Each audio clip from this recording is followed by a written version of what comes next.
Welcome back. 18 minutes past the hour, and right now there is a curfew in parts of Los Angeles following days of sometimes violent protests over immigration raids there. Police arresting nearly 200 people Tuesday night, loading them into buses. The curfew ends in just under an hour from now. U.S. Border Patrol Chief Michael Banks is here with me this morning. Chief, very grateful for your time on the show. Just for starters, what do you make of what's unfolded this week in L.A.? And so, I appreciate the DOD and the president for activating the National Guard. The United States Border Patrol was in L.A. assisting ICE with enforcement operations, which we do all over this country, enforcing law, arresting those that are in the country illegally. And, we came under attack by what was largely called peaceful protests, which was absurd. I can tell my agents were being assaulted by rocks. They were being assaulted by sticks. And so we needed to have some additional agents sent up there in order to support those. Once the National Guard arrived, once LAPD finally decided to start supporting arresting those violent protesters, it freed up our agents to be able to go back and do the job that we're in LA to do, which was enforce our nation's immigration laws.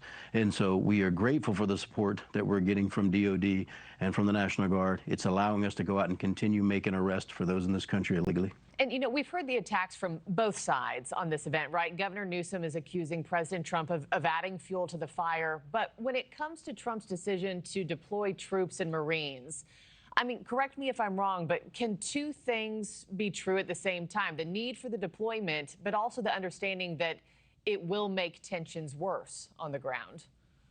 And so I think the tensions on the ground are being fueled by a lot of just misinformation and just flat out lies from, the certain side of the aisle where they're going to tell you that protests are peaceful. When I'm getting hourly updates of agents being assaulted by rocks, by bricks, by fireworks, where they are attacking not just the agents, but any vehicles or any equipment. And we're being told that they're peaceful protest. It's just a lie, right? Yes. Are there people out there protesting peacefully? Sure. But that's the minority. That is not the majority. The majority are taking advantage of this to loot, to riot, to attack. And so we need that support to get law and order under control so that we can continue. We cannot have a group of people who disagree with the law taken to violence against law enforcement as a way to try to prevent them from doing their job. That's not how our system works. If you disagree with the law, you need to vote for those who you believe that are going to address the laws in the manner which you want. But you cannot have law enforcement being intimidated or threatened into not doing their job.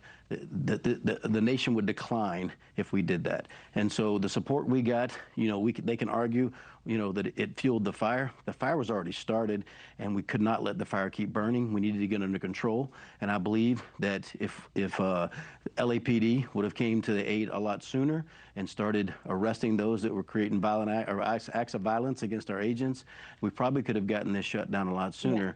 Yeah. But they waited until it was a powder keg to get involved. And talk about that, because there's been a lot of criticism of how this has been handled, between different branches of law enforcement, to local, to your point, state, the feds. How's CBP now assisting at this time? And does the political rift at the top, between the president and the governor, does that trickle down to law enforcement dynamics on the ground? No, ma'am. We are a professional law enforcement organization. Our job is to go out and enforce the laws, and that's what we're going to do, and we're going to be unapologetic in the enforcement of our nation's laws. So we stay out of the politics of it. Again, we're law enforcement, but we are grateful that we now have the support and the force protection so that we can continue to go do our jobs. Again, a nation without laws is not going to survive. We cannot be intimidated into not doing our job. As far as CBP, we've been involved since the inception. We've gotten the border crossings down 93%. We've done a phenomenal job. We still have work to do on the border, but we are moving at rapid pace to get the border completely under control.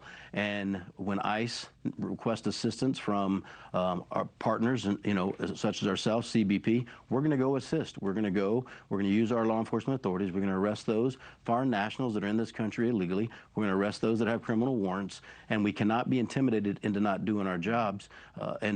But as far as the politics, we're law enforcement. We stay to that. Yeah. Our job is to enforce the law. We swore an oath, and we're going to uphold that oath, and we're going to honor that oath, and we're going to defend the laws of this country.